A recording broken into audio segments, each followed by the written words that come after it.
Boa noite. Hoje é sábado, tá chovendo, super bom para namorar, certo? Mas às vezes falta aquele algo mais.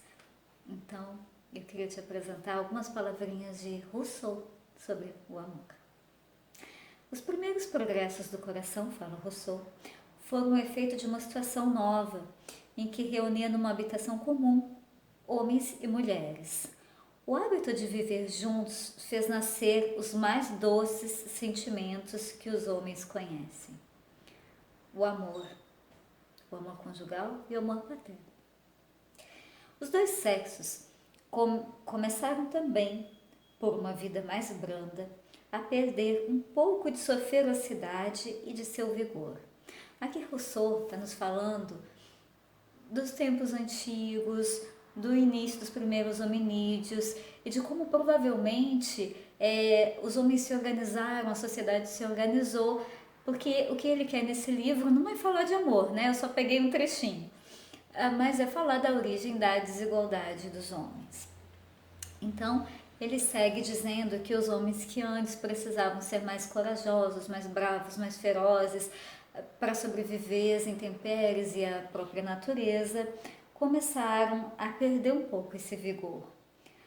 Mas, se cada um separadamente ficou menos apto a combater os animais selvagens, em compensação, foi mais fácil reunir-se para resistir em grupo.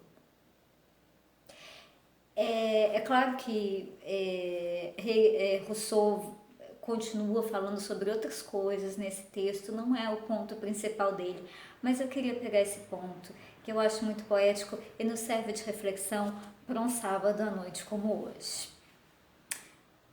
O que nos faz mais humanos? Né?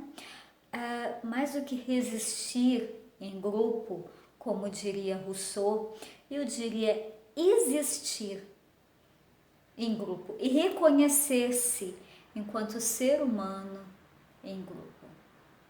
Ou seja, ele estava falando do nosso estado de natureza, né? E de como a sociedade, nós, né, enquanto homens, nos desenvolvemos a ponto de nos afastarmos aos poucos desse estado de natureza e de hoje estarmos em outro estado, né? No caso específico, Rousseau vai defender que esse estado que é ainda anterior ao nosso é o estado, segundo esse autor, mais feliz que os homens poderiam estar, né?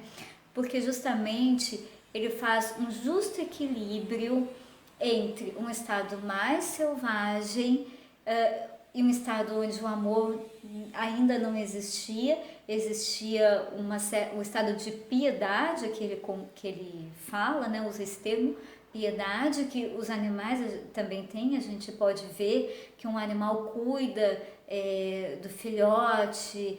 Às vezes, quando um animal é predador e por acaso ele fere um outro adulto e vê que está com um filhote, é capaz de adotar um filhote da espécie diferente e cuidar até que ele possa caminhar sozinho, enfim. Então, essa piedade, isso que a gente hoje conhece como compaixão, né? Essa compaixão católica que a gente conhece aqui no Brasil, assim, ela já existia, mas o amor, que é esse estado justamente que acontece a partir do momento em que as pessoas convivem e começam a conviver com um objetivo ali comum, num núcleo pequeno, numa pequena sociedade dentro de uma mesma habitação, né? E o que isso tem a ver com os dias de hoje e conosco, né? É reconhecer que num mundo tão líquido, onde essas relações que justamente antigamente, para Rousseau, nos fizeram ligarmos uns aos outros e despertarmos pela primeira vez esse sentimento de amor, talvez esteja a perigo, né? E que talvez nós nos reconhecermos enquanto humanos, e aí a minha interpretação é onde eu chego. O Rousseau não se preocupou com isso nesse livro, não fala disso, mas mais do que resistir em grupo, mais do que conseguir alguma coisa, conquistar alguma coisa, é importante nós nos reconhecermos e nos reconhecermos em grupo, né? E aí essa sociedade tão líquida, tão com relações tão rápidas, tão frágeis, talvez nos torne o nosso reconhecimento enquanto ser humano um desafio à parte. Gostou? Pensa nisso, curte, me segue. Até mais!